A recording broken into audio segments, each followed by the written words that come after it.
আসসালামু আলাইকুম রহমতুল্লাহ। পরিকল্পনা বিভাগ নিয়োগ বিজ্ঞপ্তি 2025। বাংলাদেশ সরকারের পরিকল্পনা বিভাগ কর্তৃপক্ষ কৃতজ্ঞ নিয়োগ বিজ্ঞপ্তি 2025 সালে প্রকাশিত হয়েছে। যারা সরকারি চাকরি খুঁজছেন তাদের জন্য একটি অসাধারণ সুযোগ। এই নিয়োগ বিজ্ঞপ্তিতে বাংলাদেশের সকল জেলা থেকে যোগ্য প্রার্থীরা আবেদন করতে পারবেন। আপনি যদি স্থায়ী সরকারি চাকরি খুঁজে যোগ দিতে আগ্রহী হন তাহলে এক্ষুনি আবেদন প্রক্রিয়া জেনে নিন এবং নির্দিষ্ট সময়ের মধ্যে আবেদন সম্পূর্ণ করুন। প্রতিষ্ঠানের নাম পরিকল্পনা বিভাগ এবং এটি সরকারি চাকরি। প্রকাশের তারিখ 30 অক্টোবর 2025। মোট পদ সংখ্যা 4টি এবং নিয়োগ দেবে 65 জন।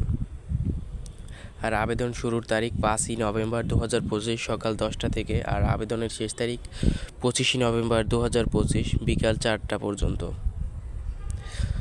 বিস্তারিত আমাদের ওয়েবসাইট থেকে দেখে নিতে পারবেন। ওয়েবসাইট লিঙ্ক কমেন্ট বক্সে দেওয়া আছে। এডুজব সার্কুলার বিডি। ধন্যবাদ সবাইকে।